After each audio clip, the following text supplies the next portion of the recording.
This is a 21st century rocket built to take us to Mars. And this was its 15th century equivalent. A machine designed to shatter the known boundaries of the world. One of these men is a tech mogul trying to build the future. The other was an explorer who literally stumbled upon a new one. On the surface, they couldn't be more different. But what if I told you they were basically the same? That from raising money to bending technology to their will to becoming two of the most controversial figures in history, the playbook they used is identical. Today we're breaking down the shocking parallels between a 15th century mariner and a 21st century billionaire. What makes someone a world changer, a brilliant idea, unshakable confidence, some kind of groundbreaking new tech? Or is it something else? A relentless, almost obsessive drive that pushes past the limits of not just what's possible, but what's acceptable. For centuries, the story of Christopher Columbus was a simple tale of discovery, a brave guy who sailed the ocean blue in 1492. Today, we talk about Elon Musk as a visionary, a real-life Tony Stark building tomorrow's world. But those clean, simple narratives, the ones we get in school or in headlines, miss the most interesting part of the story. They miss the raw ambition, the high-stakes gambles, the spectacular failures, and the ruthless tactics it takes to turn an impossible dream into reality. This isn't just a history lesson. We're looking at the anatomy of disruption itself. We're going to peel back the layers on both Columbus and Musk, not just to show you they're alike, but to explore a timeless and uncomfortable truth. The kind of person who can truly change the course of history is rarely simple, and almost never universally loved. We'll look at the visionary gamble each man took, the hustle they used to sell their crazy dreams, the revolutionary tech they mastered, and the dark, controversial legacies that forever shadow their incredible achievements. Because, as you'll see, to understand one, you really have to understand the other. Every huge leap forward in history starts with an idea that sounds completely insane. It starts with one person looking at the world as it is and seeing a world that could be. To everyone else, that person is a crackpot, a fool. But to history, they're a visionary. In the late 1400s, the world had a hard edge. The known map had Europe in the middle, Africa to the south, and the impossibly distant lands of Cathay and the Indies, China and India, all the way to the east. To get the silks, spices, and unimaginable wealth from there, you had to go east, either overland through hostile territory or by sea on a long, dangerous trip around Africa, a route the Portuguese were slowly trying to map. The world was practically flat. Not literally. Educated people knew it was a sphere. But the Atlantic Ocean was seen as a giant, impassable void. To sail west was to sail into nothing. And into this world steps a Genoese sailor, Christopher Columbus. He has an idea that is, on its face, ridiculous. He thinks all the experts are wrong. Not about the Earth being round, but about how big it is. Armed with a shaky collection of old maps, religious scripture, and Marco Polo's travel stories, he argued the world was way smaller than anyone thought. He claimed that sailing west to Asia wasn't just possible, it was actually a shortcut. He saw a world connected by the ocean, with Spain at the center of a new global economy. Think about how audacious that is. In an age of hand-drawn maps and tricky celestial navigation, he was telling the most powerful people in the world that their entire understanding of the globe was wrong. The experts in the courts of Portugal and Spain looked at his math and correctly said it was absurdly optimistic. They told him the journey was impossible, that he'd run out of food and water long before he ever saw land. And here's the thing, technically they were right. They were right about the facts, but they were wrong about the outcome. They couldn't account for the one variable Columbus couldn't predict either, a massive, unknown continent sitting right in his way. His vision was based on a mistake, but it was a vision, a radical reimagining of the world. Now let's jump ahead 500 years. Space, a lot like the 15th century Atlantic, is mostly seen as a place for governments. It's for national pride, planting flags, and science experiments. Sure, private companies built parts for NASA, but the idea of a private company launching its own rockets, let alone building a business in space, was pure science fiction. The cost was insane, the risk was off the charts, and the tech was a closely guarded secret of global superpowers. And here comes Elon Musk. After making a fortune from PayPal, he doesn't just buy an island and retire. He announces a goal that makes even his closest friends think he's lost his mind. He wants to colonize Mars. Not just visit it, not just send a robot. He wants to build a self-sustaining city on another planet to make sure humanity survives long term. To the established aerospace giants, the Lockheeds and Boeings of the world, this was beyond laughable. It was a fantasy. They knew the physics, the logistics, the mind-boggling cost. They saw a gap between Earth and Mars that could never be crossed. But Musk, just like Columbus, was looking at a different map. He believed the real barrier wasn't distance, it was cost. And the key to lowering the cost was reusability. For 60 years, the model for space travel was to build an incredibly expensive, perfectly engineered rocket, launch it once, and then let it fall into the ocean. It was like throwing away a 747 after one flight. Musk's vision was to do what everyone said couldn't be done, land a skyscraper-sized orbital rocket booster back on Earth so it could be refueled and flown again. This wasn't just a small improvement, it was a total rejection of the whole philosophy of spaceflight. The experts told him it was a fool's errand, that he'd just burned through his fortune chasing an impossible dream. Just like the Spanish court told Columbus he'd sail into oblivion, the titans of aerospace told Musk he was chasing a fantasy.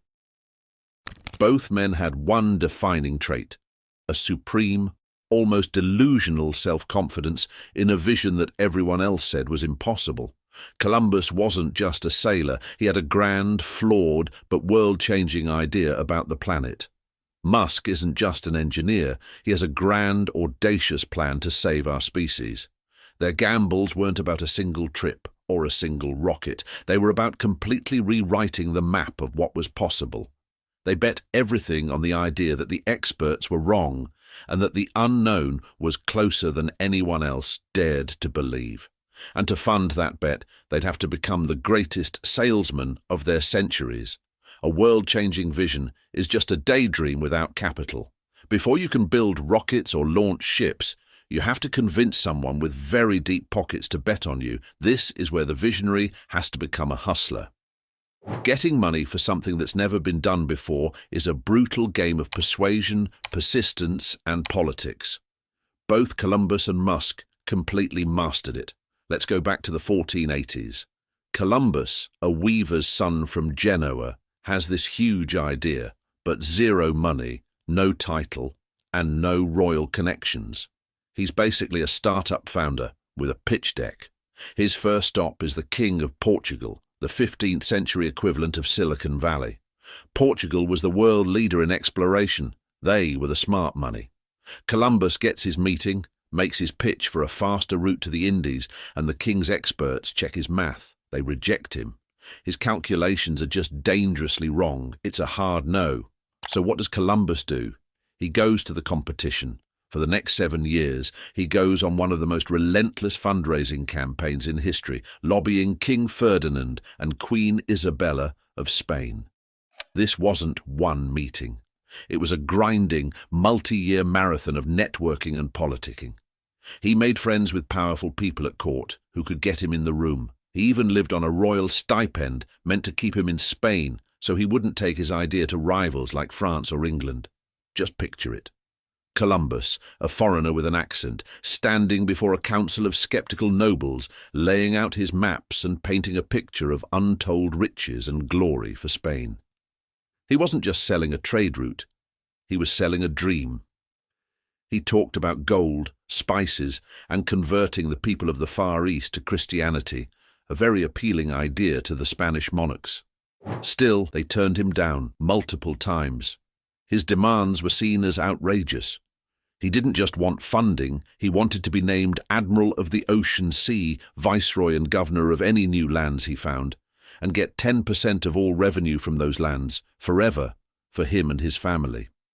It was an insane ask, like a startup founder demanding to be CEO of a new continent with a 10% cut of its GDP. Finally, in 1492, after being rejected yet again, Columbus is literally riding out of town when Queen Isabella is convinced to give it one last thought. A court official basically makes the case that it's a low-risk, high-reward gamble. What's the real cost? A few ships and a year's salary for the crew. The potential loss was small, but the potential gain, a new trade route to the Indies, bypassing their rivals, giving them unimaginable wealth. It was an asymmetrical bet. The upside was almost infinite, the downside was manageable.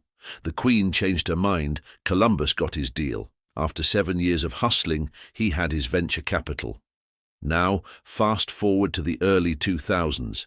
Elon Musk, fresh off his PayPal success, sinks his entire 9-figure fortune into two of the riskiest businesses you could imagine, electric cars and private rockets.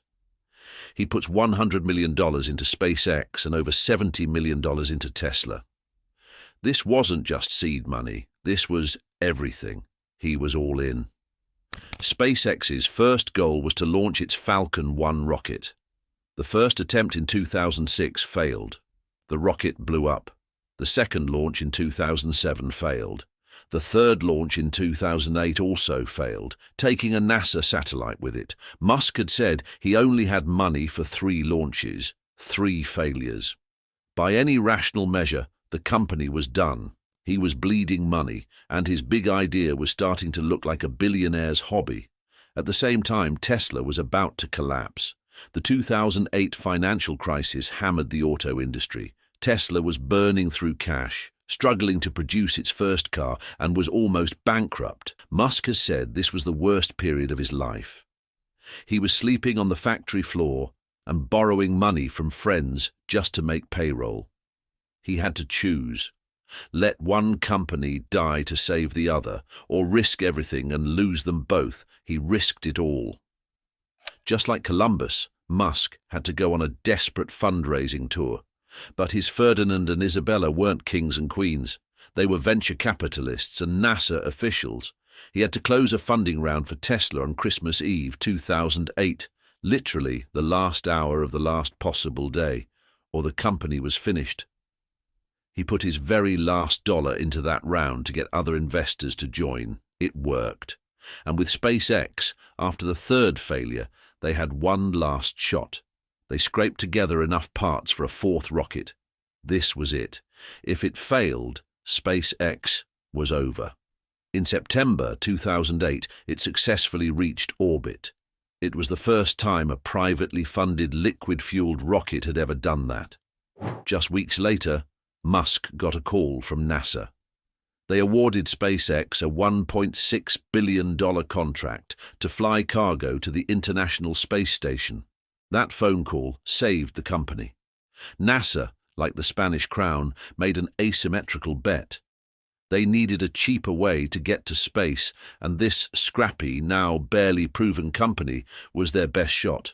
The parallel is incredible. Both men faced repeated, crushing failures. Both were told their ideas were impossible. Both were on the edge of total ruin, and both saved their companies at the last possible second by convincing a massive, state-level power to gamble on them. They were master salesmen who understood the art of the pitch, the power of persistence, and how to frame an insane risk as a once-in-a-lifetime opportunity. But having the money was only half the battle. Now they had to deliver, and that meant using technology that was on the absolute cutting edge. Big breakthroughs don't just appear out of nowhere.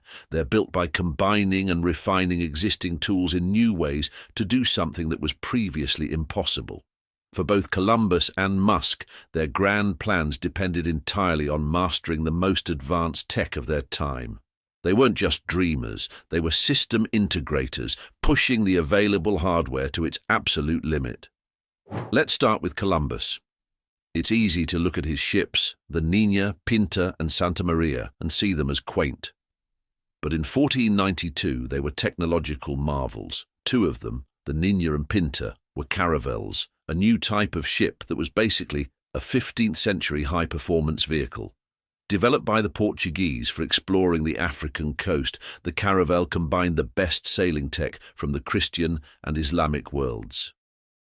Older European ships were clunky. Northern ships had square sails, which were great if the wind was behind you, but useless for sailing against it. Mediterranean ships often used triangular sails, which were more agile but not great for the open ocean. The caravel changed the game. It was light, fast, and, most importantly, it had both types of sails.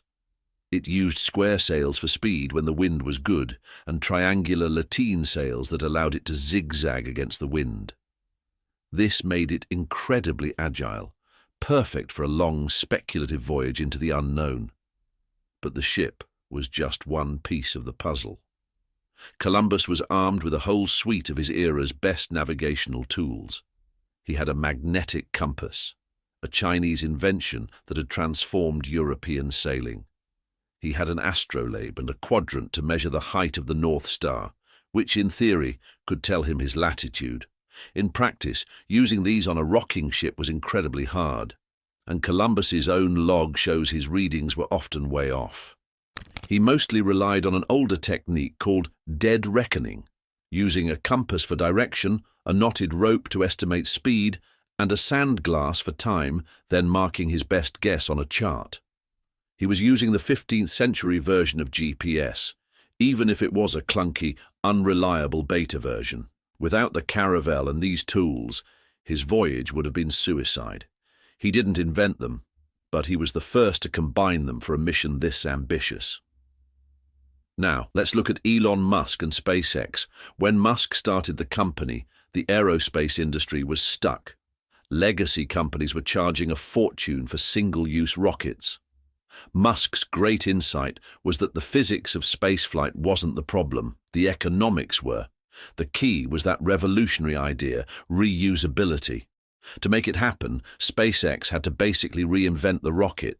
They developed their own engines, built their own rocket bodies, and wrote their own software from scratch. All of it was aimed at one, seemingly impossible goal, landing an orbital-class rocket booster vertically. Think about the tech involved. You have a 14-story building that just hit thousands of miles per hour. It has to flip around in space, fire its engines to slow down, steer itself back through the atmosphere using grid fins, fire its engines again in a suicide burn, and land perfectly upright on a tiny robotic drone ship in the middle of the ocean. Every single step required new technology. The onboard computers had to make millions of real-time calculations. The engines had to reliably restart in mid-air. The landing legs had to deploy flawlessly. When they first started trying to land them, the failures were epic. Rockets would tip over and explode, crash into the ocean, or crumple on impact. The world saw fiery explosions and called it failure. But for SpaceX, every failure was just more data to get them closer to success. The moment the first Falcon 9 booster landed successfully in 2015, it was a massive disruption, the aerospace equivalent of Columbus returning to Spain. It changed the economics of space travel overnight. Suddenly, the most expensive part of the rocket could be recovered and reused, slashing the cost of getting to space. Both Columbus and Musk are perfect examples of technological disruption. They didn't invent everything from scratch. Columbus used technology from China, the Islamic world, and Europe. Musk built on 60 years of rocket science. But their genius was seeing how to combine these tools in a new way to do something no one else thought was possible. They took the best hardware of their time and pushed it past its limits, enduring spectacular failures to ultimately create a new reality. The caravel made the oceans accessible. The reusable rocket is doing the same for space. If you're finding this comparison as fascinating as we do, and you enjoy stories that connect the past to the present, do us a favor and hit that subscribe button and turn on notifications. We have a lot more stories like this that explore the patterns of human ambition. Your support helps us make more videos that challenge the way you see the world. Now back to the story. Changing the world isn't just about having a vision and the tech to pull it off. It's also a performance. To get attention, inspire loyalty, and scare off your rivals, you have to build a powerful public persona, a brand. You have to become larger than life, a symbol of the future you're trying to create. Both Columbus and Musk, 5 centuries apart, are masters of creating their own myths. Christopher Columbus wasn't just a navigator, he was a master of personal branding. As a commoner from Genoa, he had to project an aura of destiny. His own name, Cristoforo, means Christ-bearer, and he leaned into that. He framed his mission not just as a business deal, but as a holy quest to spread Christianity. He was a devout man, but he also knew that this religious angle gave his project a weight and legitimacy it desperately needed in the Spanish court. His demands for huge titles, before he even set sail, Admiral of the Ocean Sea, Viceroy, Governor, were a key part of this. He was creating an image of success before he'd earned it. He wasn't asking to be a ship captain. He was positioning himself as the ruler of a future empire. He was dressing for a job that didn't even exist yet. This audacity was central to his brand. He was the guy who knew something the experts didn't. Even his famous logbook was a carefully crafted piece of propaganda. On the voyage, he kept 2 sets of logs, one with the real, terrifyingly long distances they'd travelled, and a fake one with shorter distances to show the crew, to keep them from panicking. He was curating his own narrative in real time. Fast forward to today, and you see the master brand builder of our era, Elon Musk. Musk's brand isn't built on religious destiny, but on the myth of the maverick tech genius, the real-life Tony Stark. And it's a brand he has carefully cultivated. He doesn't use press releases. He speaks directly, and often erratically, through his own social media platform, X. His feed is a wild mix of engineering updates, nerdy memes, philosophical thoughts, and impulsive, often controversial comments. This unfiltered style creates a sense of authenticity and direct access that his millions of followers love. He's not seen as a boring CEO, but as a leader on the front lines, sharing his journey. He controls his own narrative by bypassing traditional media entirely. This allows him to build hype like no one else. The reveal of a new Tesla, like the Cybertruck, becomes a global event, driven almost entirely by his social media. He's proven you can build a multi-billion-dollar brand with almost no advertising budget, relying instead on a powerful cult of personality. But this maverick persona is a double-edged sword, just as it was for Columbus. Columbus's extreme self-confidence and demands for power led to clashes with the Spanish crown and his own men. Musk's impulsive social media posts have gotten him in huge trouble with regulators, leading to massive fines and wild swings in his company's stock prices. His unfiltered style can be seen as either authentic or just reckless. Both men understood that to do the impossible, you have to be seen as someone who doesn't play by the normal rules. Columbus branded himself as an agent of God. Musk brands himself as an agent of the future. They created myths around themselves so powerful they could bend reality, convincing monarchs and markets to bet billions on them. They became symbols of a future only they could see, and this larger-than-life persona was key to how they managed the people who worked for them, demanding a level of dedication that pushed human limits. To do things that have never been done requires a leader with an almost inhuman drive. The pressure is unimaginable, the stakes are existential, and there's no room for error. This forges a certain kind of leader, demanding, relentless, and often seen by their teams as both an inspiration and a tyrant. The management styles of Columbus and Musk, despite being separated by centuries, share the same DNA of impossibly high expectations and a singular obsessive focus on the mission. Imagine being on one of Columbus's ships. You're in a tiny, cramped vessel, weeks from land, in a seemingly endless ocean. The food is going bad, the water is foul, and your leader is guiding you based on a theory that every expert says is crazy. As the weeks drag on, the crew's fear turns to talks of mutiny. They plot to throw Columbus overboard and turn back. How does Columbus handle this? Not by talking it out. He is a strict, often harsh leader. He uses a mix of iron-willed certainty, threats, and his fake logbook to keep control. He projects total confidence, even when he must have been terrified himself. He is the keeper of the vision, and any doubt is a threat to everyone's survival. He pushed his men to their absolute physical and psychological limits. This was not a team project. It was a mission driven by the will of one man who demanded complete obedience. His ability to hold his crew together was just as critical as the quality of his ships. Now, look at the culture inside Musk's companies. The stories are legendary. Employees at SpaceX and Tesla talk about a hardcore work environment of extreme pressure and brutal hours. Musk himself famously bragged about working 120-hour weeks and sleeping on the factory floor during the Tesla Model 3 production hell. He expects that same fanatical devotion from his people. His leadership is often called micromanagement, but it's really an obsessive focus on every single detail. He's known for walking the factory floor and grilling engineers about specific parts. He sets impossibly ambitious deadlines, what's known as Musk time, and pushes his teams to the breaking point. The mission, whether it's sustainable energy or making humanity multiplanetary, is so important that things like work-life balance and personal comfort are secondary. The results of this are well known. His companies have faced lawsuits over working conditions. There are reports of a culture of fear where employees are afraid to bring him bad news. When he took over Twitter, he fired a huge portion of the staff and demanded the rest commit to an extremely hardcore culture, leading to mass resignations. For him, a lack of total commitment is a betrayal of the mission. Just like Columbus's crew, employees at Musk's companies are on a high-stakes voyage into the unknown. They are trying to do things that have never been done, under a leader who demands nothing less than everything.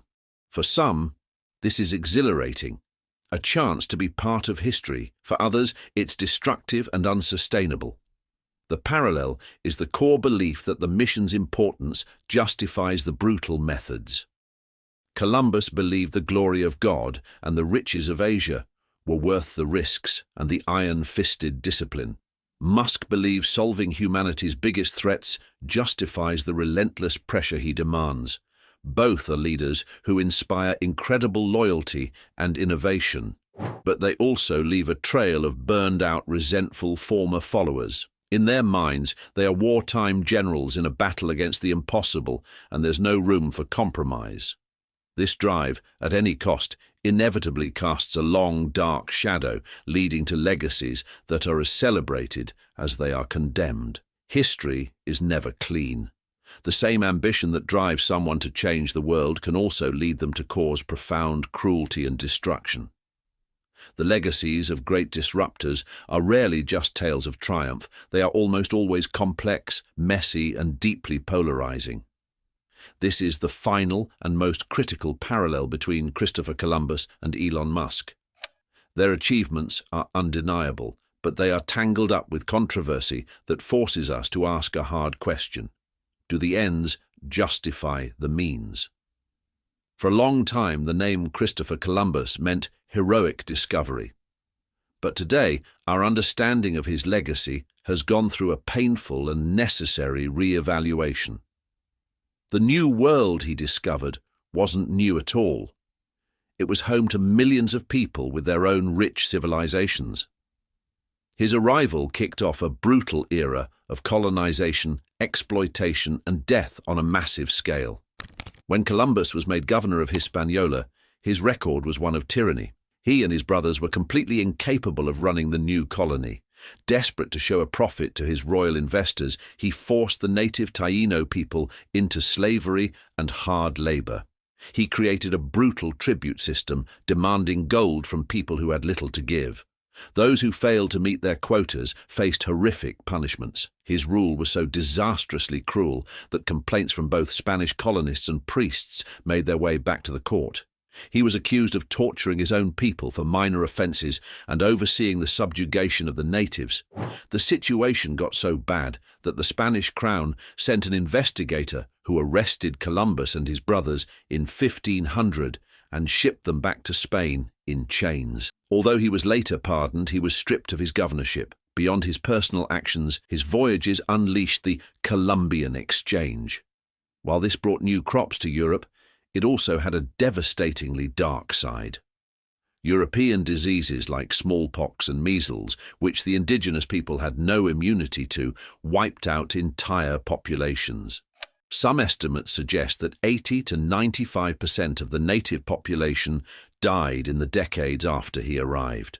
The world Columbus created was one of conquest, disease, and the dawn of the transatlantic slave trade, which he helped start by shipping enslaved Taíno back to Spain. His legacy isn't just about discovery, it's about genocide and the destruction of cultures. He is, without a doubt, one of the most polarizing figures in history. Now let's turn to Elon Musk. The controversies around him are of a vastly different nature and scale, but they follow a similar pattern. A celebrated visionary shadowed by serious ethical questions. Musk is praised as a climate hero for making electric cars popular, yet Tesla has faced intense scrutiny over its labor practices. Workers at Tesla factories have reported grueling conditions, high injury rates, and a relentless pressure to meet quotas. The company has been repeatedly accused of union busting, with a labor board ruling that Tesla illegally fired workers for organizing. There have been multiple lawsuits alleging a hostile work environment, including racism and sexual harassment. His leadership style, praised by some as visionary, is condemned by others as toxic. His takeover of Twitter, now X, was marked by mass layoffs that many described as callous and chaotic, gutting teams in charge of human rights and content moderation. And his public persona is a constant source of controversy.